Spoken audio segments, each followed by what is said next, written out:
It's a good idea. The package is like easy.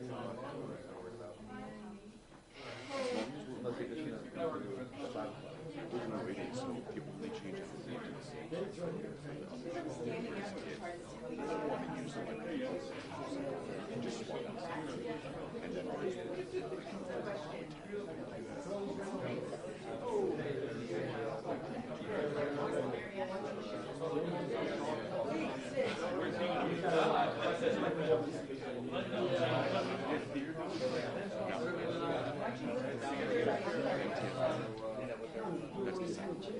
They already have CGs.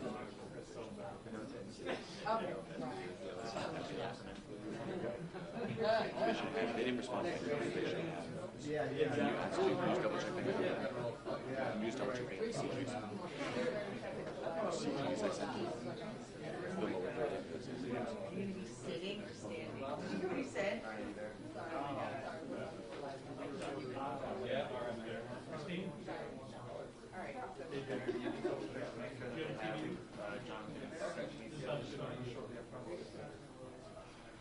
CGs. Charlie Never a dull moment. What's that? Never a dull moment.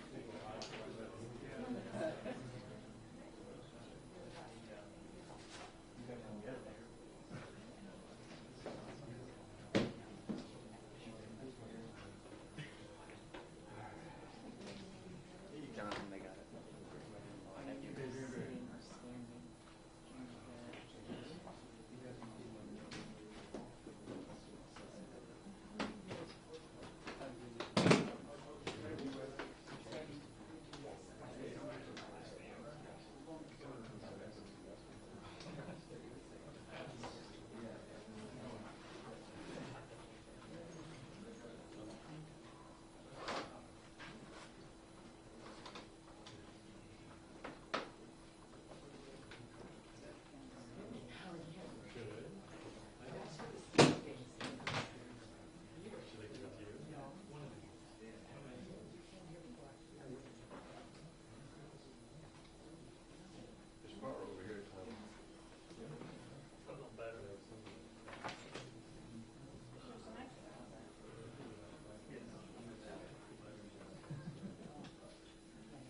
Good afternoon.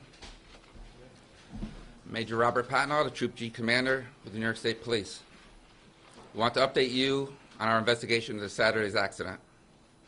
The investigation is ongoing. Currently, our forensic investigation unit is examining the vehicles involved in the crash. Our collision reconstruction unit will perform a mechanical examination of the limo to determine if it was mechanically sound. They're also collecting data from the scene along with measurements, and that information will then be examined and analyzed. We're also in possession of the airbag control module, what would be considered the vehicle's black box. That is being analyzed for post-crash data.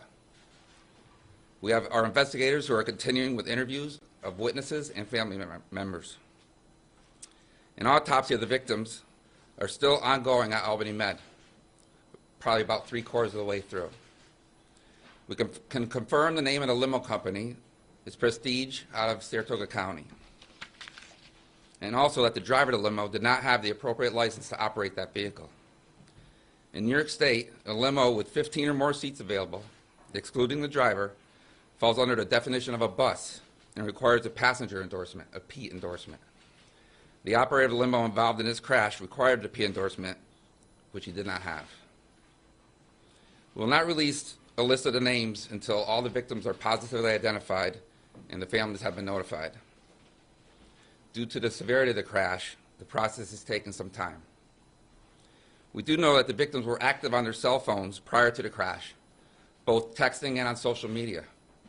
We are asking that anyone who may have been in contact with the victims before the crash give us a call at 518-630-1700. I will open up to questions, but you have to understand that this is an ongoing criminal investigation at this point. First, based on what you noticed early in the investigation, can you tell us whether or not that vehicle should have been on the road now that you say the driver didn't even have the license, the proper license to operate it? Well, the driver didn't have the proper license to operate it, so no, it shouldn't have been on the road. What about the vehicle? Was it outdated? Was it properly fit?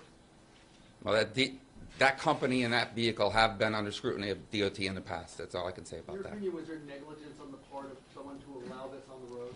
That's part of our criminal investigation. Do you have anything on the driver in terms of a criminal history and a driving history where he was in previous accidents?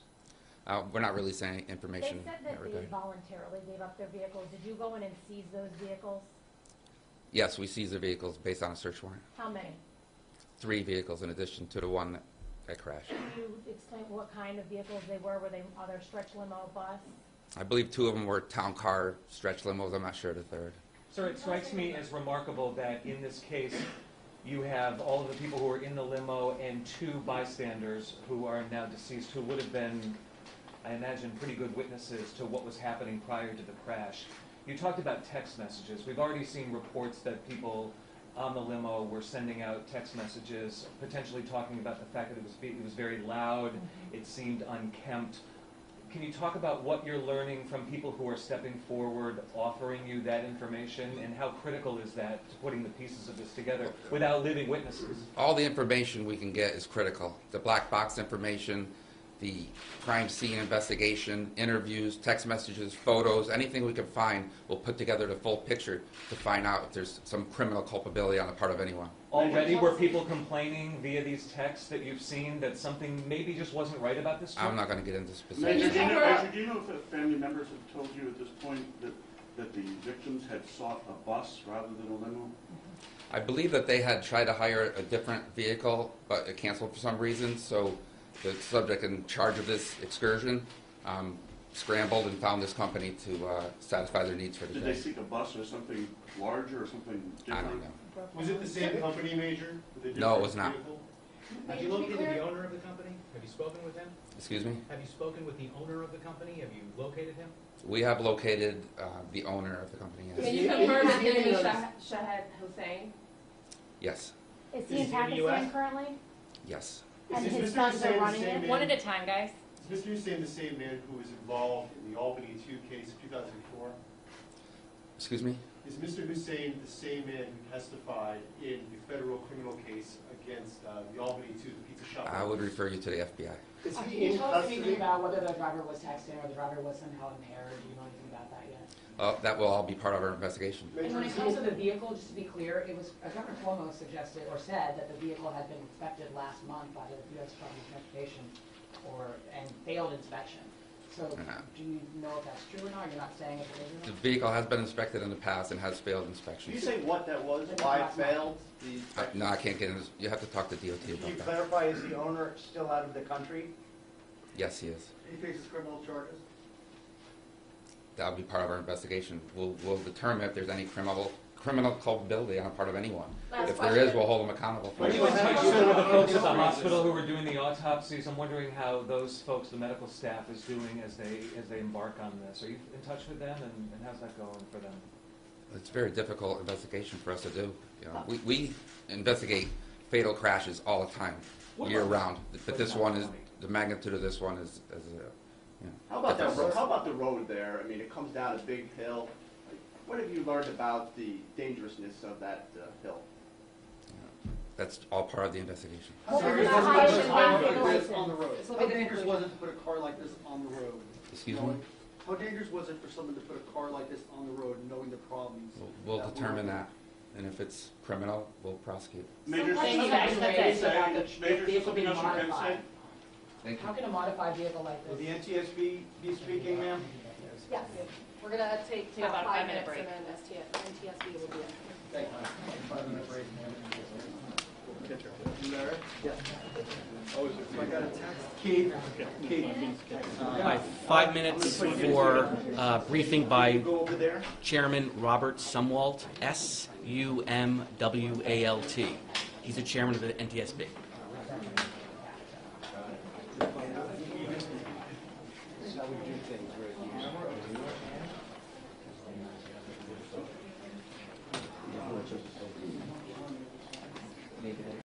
I just slip behind you, sir. Thank you. Thank you. No. You were in what channel? Which one was that? The only channel that's recording anything.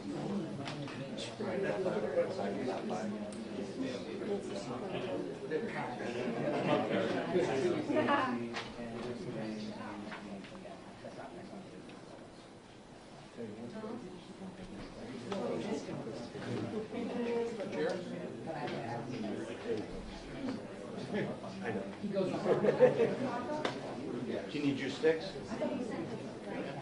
Oh, did you? What do you want? Cuttaways, right? Oh, awesome. Thank you. See it right there. Yeah. Did you get a one shot? Can you get a one Bring the sticks. Just so I have something I can review into. Do you want me to, so here, I'll take care of it.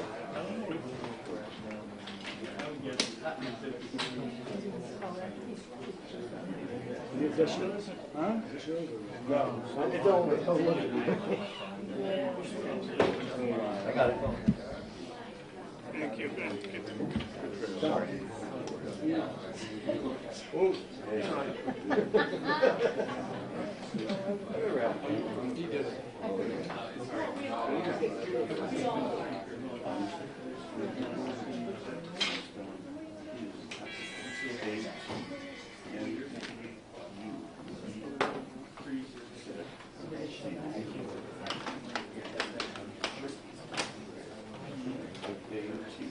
Got enough cable? Should be my glove. 5 minutes. But then after this one,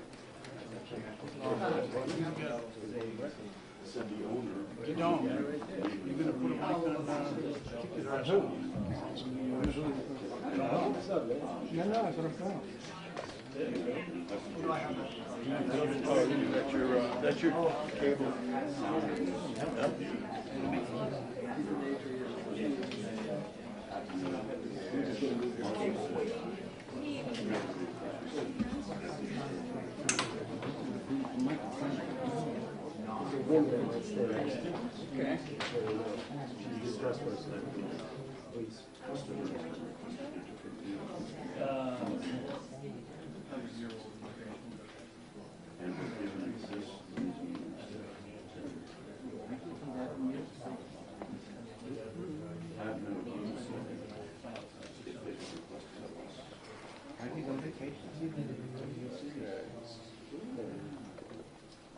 Something?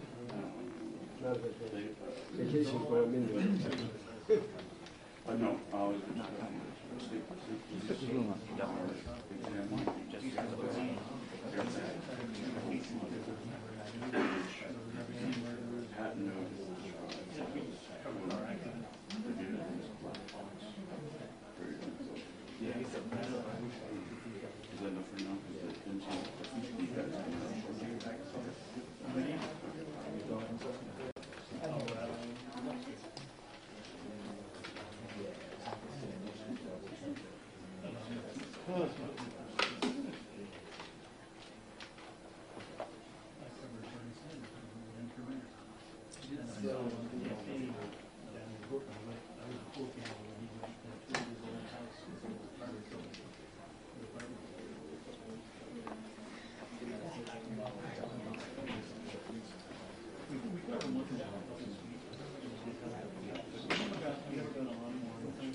Just be aware, he's panning.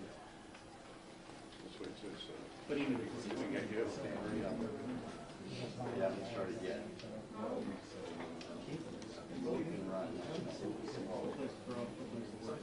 Oh, I'm sorry.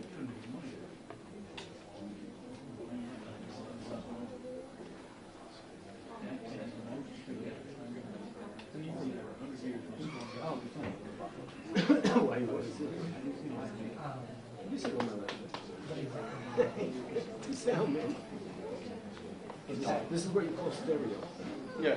Come on up. It's all right, we'll include you. I got another apple on this side. What? Trifecta. Hey, man, it's power of three.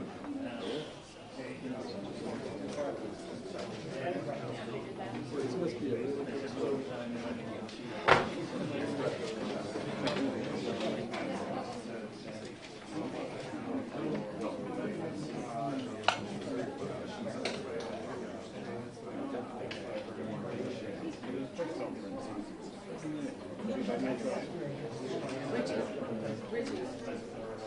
The first one came out already.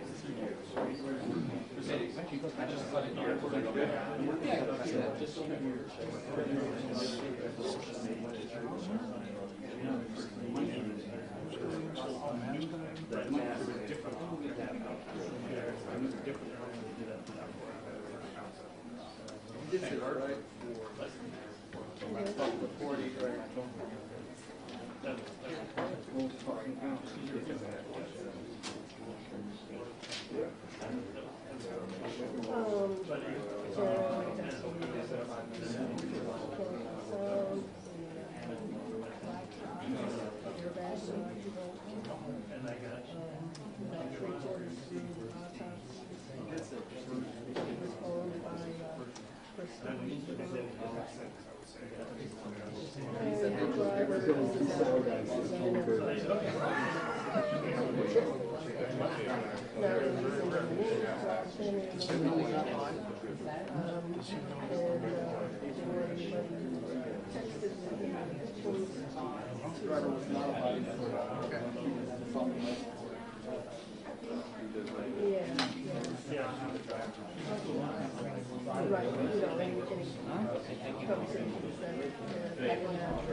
Confirmed that guy's name.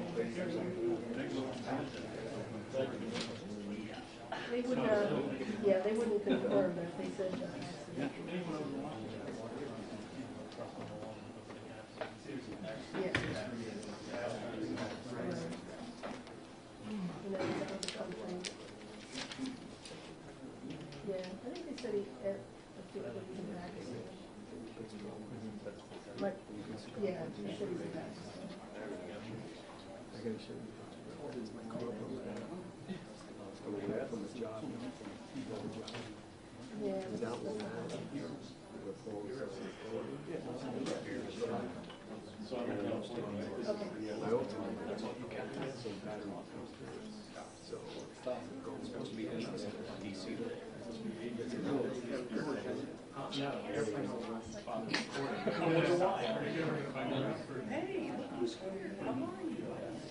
they kept the station on for 2 hours. Otherwise, I wouldn't get home.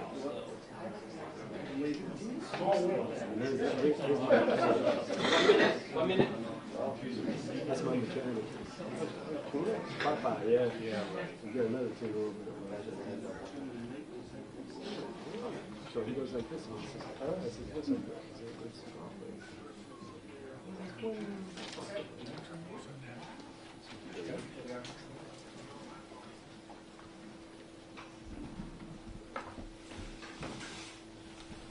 Well, good afternoon. I'm Robert Sumwalt, and I'm the chairman of the National Transportation Safety Board.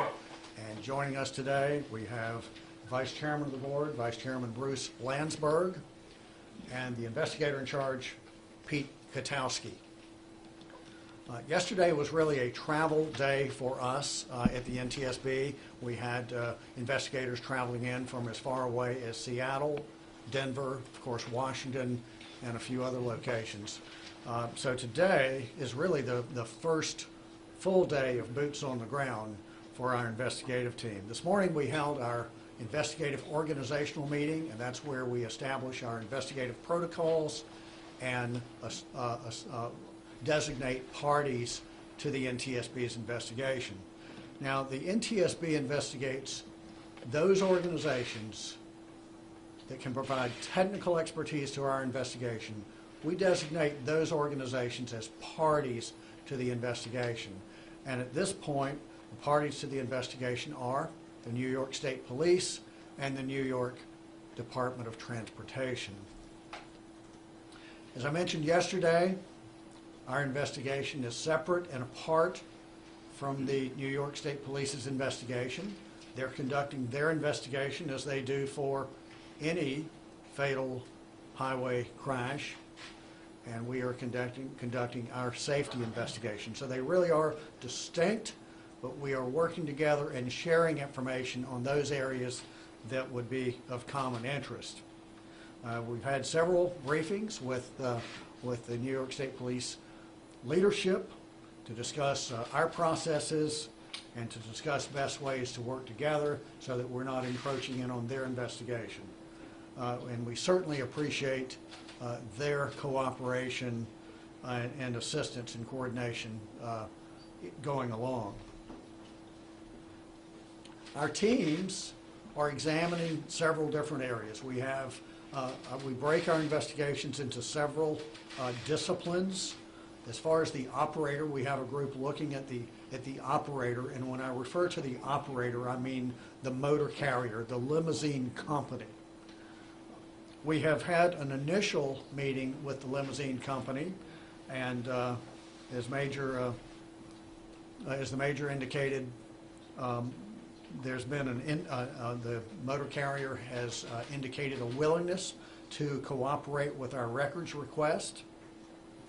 We will be looking at the operations of the driver and the motor carrier, the actual operations of it. We're looking at the limousine operator's compliance with applicable state and federal regulations. We'll also look at the oversight, the actual oversight by the state and federal oversight authorities, agencies, the company's safety culture, the company's records of prior crashes, their management of drivers, their fatigue management program, vehicle maintenance, fitness for driver fitness for duty. We want to look at everything that we can related to the company that operated that limousine.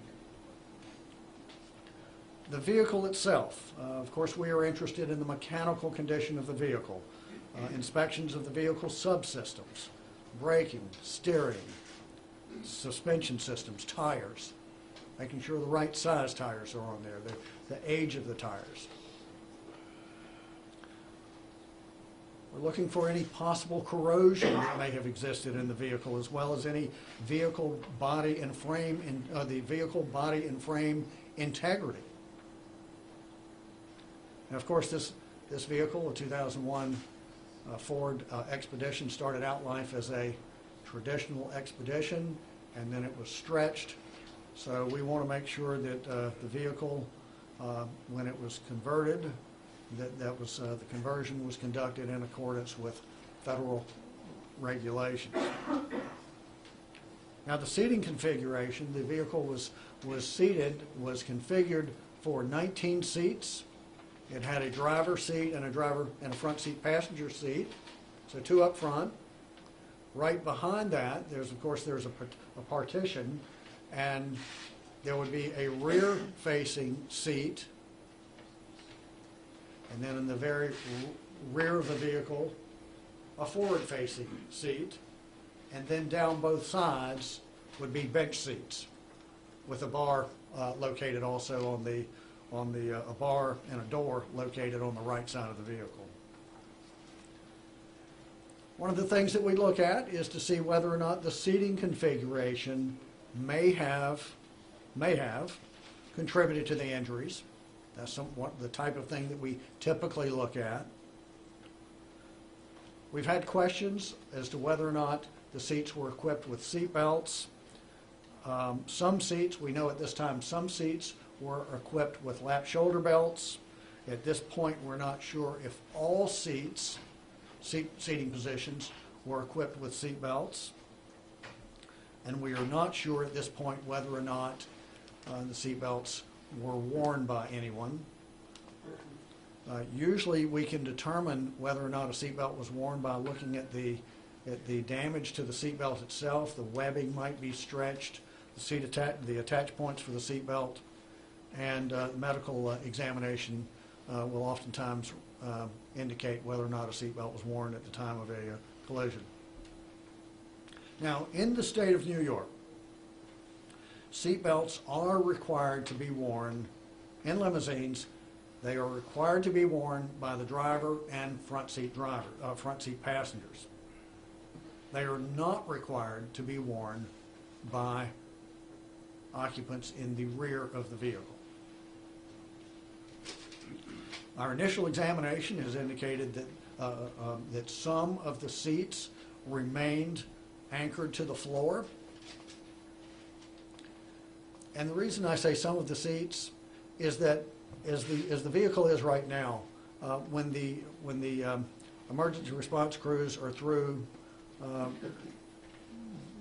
getting the victims and the wrecker crew is ready to take the car has been cut open with the jaws of life, so it's not exactly in the configuration that it was at the time of impact. Furthermore, seats have been removed to extricate the victims. So after they're through with that, they just take all of that and place it back in the vehicle. And so it's not exactly like you can just look inside the car and say, oh, there's a seatbelt, there's one, because there are a lot of items that have been placed back in the vehicle. But over the next few days, we've secured a tent to place over the vehicle. And over the next few days, our investigators will get in there along with the New York State Police and start recreating this, removing that debris that has been placed back in it.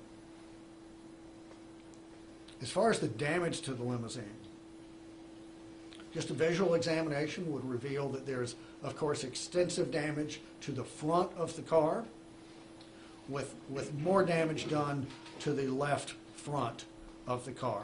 But a lot of damage, intrusion, engine compartment pushed back into the front of the car. Certainly indications of high energy impact. Tomorrow, once the federal and state offices, reopen after today's holiday, we will be able to get in touch with the DOTs, the U.S. Department of Transportation, Federal Motor Carrier Safety Administration, to get a more complete rundown on the motor carrier, the limousine company itself. Highway factors. We certainly want to look at the highway, the roadways. As you know, the roadway was 30 Highway 30 coming down the hill was reconfigured a few years ago from the current T configuration that it currently has. It used to be as you come down the hill, the road veered off to the left instead of the 90-degree angle that it intercepts 30A now. So we want to look at the roadway configuration. We want to look at the roadway conditions, the signage, the geometric design of the highway, lighting, traffic volume, any prior crash history that may involve that intersection. And we want to make sure that it complies with the design manuals. AASHTO is the design manual that roadways should be compliant with. We flew a drone today over the site, and we will compare the present roadway with the way the roadway was configured a few years ago. We will also be conducting additional drone measurements and scans tomorrow, and that will involve some lane closures tomorrow. The human performance. Yes, we are certainly interested in any driver medical fitness issues that may be there. We don't know if there are, but we will be looking into that. We'll be looking to see if fatigue may have been an issue. The toxicology results, they will be sent to the U.S. Department of Transportation's Civil Aeromedical Institute in Oklahoma City, where they will look at over 1,000 different possible drugs that may be in someone's system. We're of course interested in the driver qualifications. We heard the major commenting on that earlier, and including any crash history or driving infractions. Emergency response, we're looking at the overall emergency response, and we want to thank the first responders, and we're in the process of obtaining the 911 records, call logs. Our investigators will be here probably about 5 days at this point. While they're here, they're not here to speculate. They're not here to determine the cause. What they are here to do at this point is to collect the perishable information, the information that can go away with the passage of time. And of course, our mission is not only to find out what happened, we know what happened. We know that a car apparently ran a stop sign and had a tragic result. So we're here not to find out just what happened, but why it happened. And our ultimate goal is to keep things like this from happening again. For the latest information, follow us on Twitter, which is our sign is at NTSB_newsroom. Or you can follow us at our website, ntsb.gov. In just a moment, I will call for questions, but once I do, what I'd like for you to do is raise your hand. When I call on you, please state your name and your affiliation. So I'll be glad to take your questions. Right here. Mercedes Williams with Spectrum News. As far as you know, was that vehicle, the crash due to operator error? The question is, as far as I know, was the crash due to operator error? And that would be speculation, and we want to get all the facts, and once we have the facts and we've carefully analyzed those, we will issue a probable cause.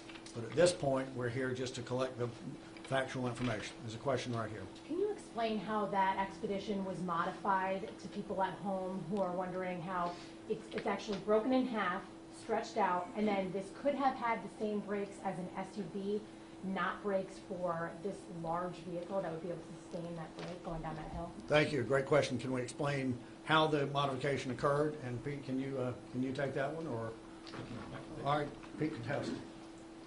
In the Federal Motor Vehicle Safety Standards, there's requirements about braking systems on vehicles. And that's one of the things that is open in this investigation. And as we spoke earlier about the Federal Motor Vehicle Safety Standards will be examined in this case. Thank you. Thank you. There's a question right here. Thanks. Robert Gavin, Times Union in Albany. Mr. Chairman, you said this was certainly indicative of high energy impact. When you say that, what are you talking about? Well, when we talk about high energy impact, what are we talking about? You can look at the crush damage throughout the vehicle to see that if an entire engine block is moved back and basically crushed, moved back past the driver's seat, that would indicate there was a lot of force and energy involved in that crash. Speeding? We didn't say speeding, we said energy, and kinetic energy is 1/2 mass times velocity squared, whatever that means. So it's a combination of the mass and the speed of the vehicle, which would create that type of damage. So one of the things that we hope to be able to determine is what the speed of the vehicle was at the collision, and I think we have the technology to do that. Let's see, there's a question right here. Mr. Chairman? Yes, sir. Mike Orland, Newsday. Can you say at this point, is there any evidence that the brakes were being applied at all to slow down or to brake it at all? Yeah, is there any evidence at all that the brakes were being applied? There's no apparent skid marks. However, I want to point out that like today and yesterday, on Saturday, it was misting, so that could perhaps, a damp road could perhaps mitigate any skid marks. Also, the anti-lock braking these days are designed to keep cars from skidding. So one of the things we should be able to do, and you heard the major say that they have, I think they said they've recovered the engine control module. Is that what? The airbag. Oh, the airbag. And the airbags can tell us pulses, decelerated pulses? Possibly. So we do not know the speed of the vehicle at the point of impact right here. Chairman Michael Benning with WTVH TV in Syracuse. First of all, welcome to the out-of-towners to upstate New York. But you come from different parts of the country. You're investigating this crash here in our neck of the woods. I'm wondering what's different about this investigation and this crash from the perspective of all the brain power you've got here that's flown in from all over the country. So, at first blush, what is it? Yeah, what is the difference between this crash from others that we investigated? And as I said yesterday, the thing that is striking to me and to our team is the unfortunate number of fatalities. We've got 20 fatalities. So that is that's very striking. And as I mentioned yesterday, this is the most deadly transportation accident or crash that we've seen on U.S. soil since February of 2009. So it's definitely something that we're very interested in, and we will follow up and complete recommendations that hopefully will improve the safety of this industry. Mr. Costello. Mr. Sumwalt, do you have any indication whether that vehicle had the so-called black box that a modern vehicle would have, or was it too old? Yeah, Pete, what does this vehicle have in terms of black boxes? Pete was talking earlier today. I'll let you take an answer on that. I think it's that's an area that's still being addressed. We do know, and as was reported earlier by the major, the one component that was recovered is the airbag module. Vehicles change over time. Technology changes over time. We have not completed our examination, nor have the state police, about looking at what other components that may be on the vehicle. Passenger vehicles are typically not equipped with the black box that we see in aviation and other modes of transportation. Thank you. There's a question way back here in the back. Yeah, Jimmy Vilkine from the Wall Street Journal. I know that limousines need to have a federal certification that modifications are done correctly. Was that in place with this vehicle, and can you talk about when it was issued? Also, we've heard from the state police and from the governor about a past inspection that was failed. Was it a state or a federal inspection? And what can you tell us about the inspection history of this particular vehicle? Okay, a lot of questions there, and I think the first one dealt with, I think you said this had a DOT. What was the first part of the question? Does it have a conversion certification? Does it have any conversion certification? And so one of the things we want to look at is, was that certification done in compliance with the federal requirements for a conversion? As far as the other questions you asked about what the major mentioned earlier today, or about the driver's qualifications, that's really in their wheelhouse right now, and we will eventually get that information, but right now that's part of the New York State Police's wheelhouse. You wanted to follow up on that, I think. I was referring to federal inspections of the vehicle, not the driver. When was their recent inspection? What is its inspection history? So it's not a federal. Okay, thank you. So those are the types of documents that we hope to obtain. I know everybody here wants the answers. You all have questions. We have a lot of questions. We're really just on basically our first real day of getting here, and we will eventually get those answers. Right now, we don't have them. It's a question right here. We don't know, obviously, the exact cause of this, as you mentioned, as the investigation goes on, but is there a greater concern about limos in general, as we talked about here, that these things are cut up and put together secondhand? Should there be concern?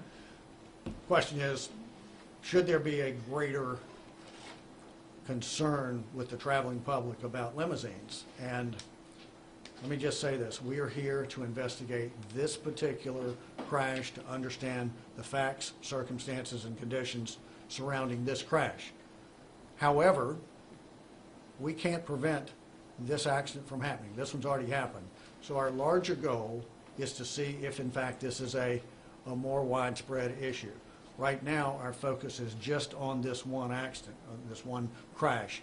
If we find that there are issues there that affect the industry at large, we will address those. Yes, ma'am. I want to make sure we're clear on this. Governor Cuomo said the New York State Department of Transportation last month inspected this vehicle. The vehicle failed inspection. Can you confirm that? Can I confirm what Governor Cuomo said this morning at 11 o'clock? No, I cannot, because we don't have that information. One other question to follow up to her is about the structural integrity, that idea that these vehicles are stretched and they have to meet certain guidelines. Can you talk generally about how the structural integrity can be harmed or by stretching a vehicle this way? What does it do that makes it not as safe as other vehicles potentially? Yeah, so the question is, how are these modifications converted? And I want to be clear that we did not say that stretch limousines are any less safe than other vehicles. That was something that you said, but we feel that if it possibly, we want to look at the federal requirements. We want to make sure that the federal requirements are sufficient to ensure there is no different level of safety between a car that rolls off the production line and one that is converted to a limousine. Last question, Mr. Chairman. The question right here. Jesse McKinley, New York Times. I'm confused. So you don't know whether or not this vehicle had a federal certification? The vehicle is not required to have a federal certification. But a conversion is certified. All right, I'm going to turn that one over to Pete. That is one of the things. There's when vehicles are manufactured, they have to be in compliance with certain federal motor vehicle safety standards, depending upon the type of vehicle that's involved. In this particular case, because of the damage, the typical plates that you normally see are plainly in view. They're not in this particular case. And so there's a great deal of information that we need to seek back from manufacturers and other sources to find out what the FMVSS or the Federal Motor Vehicle Safety Standards were applicable to this vehicle. So you can't actually find the identifying marks that would tell you whether or not this conversion was legal? Typically there's a plate that's attached, very similar to your VIN number on the vehicle. And because of the damage, it's not visible to us at this time. So there are other means that we have to look at to verify that information, and we're in the process of gathering that now. Do you think it exists? Do you think it exists and you haven't found it yet, or Yes. You think it exists, but you just can't find it? At this time, we have not located. That's correct. So I want to thank you all very much, and you can follow us on our Twitter handle or at NTSB for future updates. Mr. Thank you very much. Have you been much. in touch with the White House at all about this crash? Thank you.